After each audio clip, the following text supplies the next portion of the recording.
Que Deus abençoe sua vida. Estamos aí no Evangelho de Marcos, capítulo de número 4, e quero iniciar essa leitura dizendo para você: seja perseverante no conhecimento da palavra de Deus. Permita com que essa palavra venha virar chave dentro de você, fazer mudança, transformação em sua mentalidade, no nome de Jesus. Versículo 1 do capítulo 4 vai dizer assim: e ele começou outra vez a ensinar à beira do mar. E havia se juntado a ele uma grande multidão, de modo que ele entrou em um barco sobre o mar e assentou-se, e toda a multidão estava em terra junto ao mar. E ele lhes ensinava muitas coisas por parábolas. Ele lhes dizia na sua doutrina: ouvi, eis que saiu um semeador a semear. E aconteceu que ao semear, uma parte caiu à beira do caminho, e vieram as aves dos céus e comeram. E caiu a outra parte um terreno pedregoso, onde não havia muita terra. Logo brotou, porque não havia terra profunda. Mas saiu o sol, foi queimado, por não ter raiz, e secou. A outra caiu entre os espinhos, e cresceu e sufocou-a, e não deu fruto.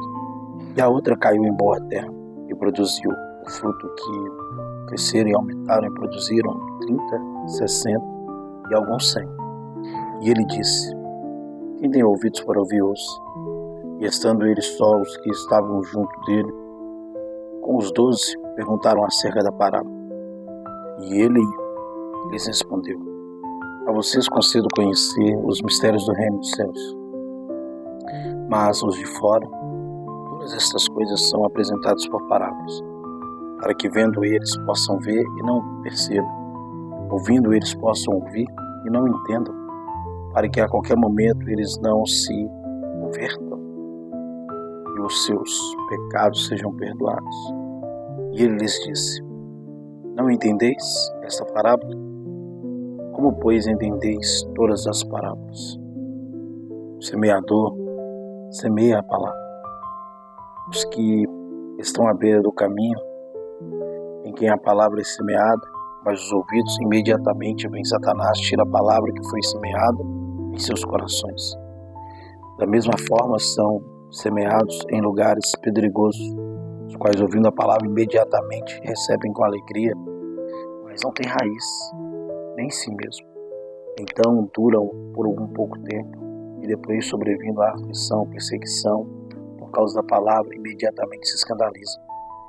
Os que foram semeados entre os espinhos, esses ouvem a palavra, e os cuidando deste modo, os enganos das riquezas, ambições, das demais coisas sufocam a palavra, e ela se torna infrutífera. Mas os que foram semeados em boa terra, o que ouve a palavra recebem e produzem fruto, alguns 30, 60 e outros 100. E ele lhes disse: vem uma candeia para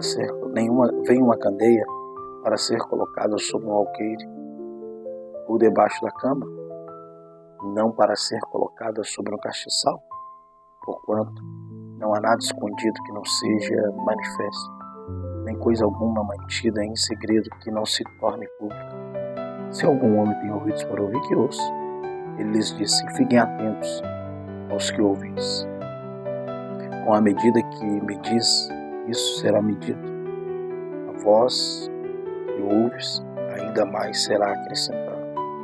Porque aquele que tem, ele será dado, e aquele que não tem, dele será tomado até o que tem.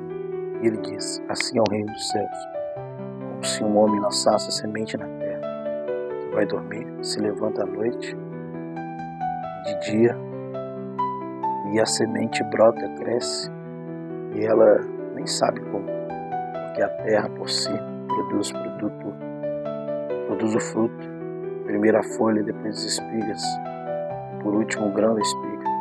Mas quando o fruto está maduro, imediatamente ela mete a foice, porque é chegada a colheita. Aí ele diz: aquele que aconselharemos o reino de Deus, ou o que comparo, o que compararemos, é como um grão de mostarda, que quando se semeia na terra, é menor que todas as sementes que há na terra. Mas tendo sido semeado, cresce e se torna maior do que todas as hortaliças. Cria grandes ramos, de tal maneira que as aves dos céus podem abrigar nas suas sombras. E com muitas parábolas como essa, lhes falava a palavra, conforme podiam ouvir. Mas sem parábolas ele não lhes falava. E quando eles estavam a sós, explicavam todas as parábolas a seus discípulos. E naquele dia, sendo já tarde, disse-lhes: passemos para o outro lado. Despedindo a multidão, levaram consigo, como todos estavam no barco, e havia também com ele outros pequenos barcos. Se levantou uma grande tempestade de vento, e as ondas batiam no barco, de modo que se enchia. E ele estava na parte de trás do barco dormindo, sobre a almofada. E eles acordaram dizendo: mestre, não te preocupas que pereçamos? E ele levantou-se, repreendeu o vento, e disse ao mar: paz, aquieta-te. E o vento cessou, e houve grande calmaria. E ele disse: por que sois temerosos? Ainda não tendes fé? E eles temeram muito. Diziam uns aos outros: que espécie de homem é este, que até o vento e o mar lhes obedecem?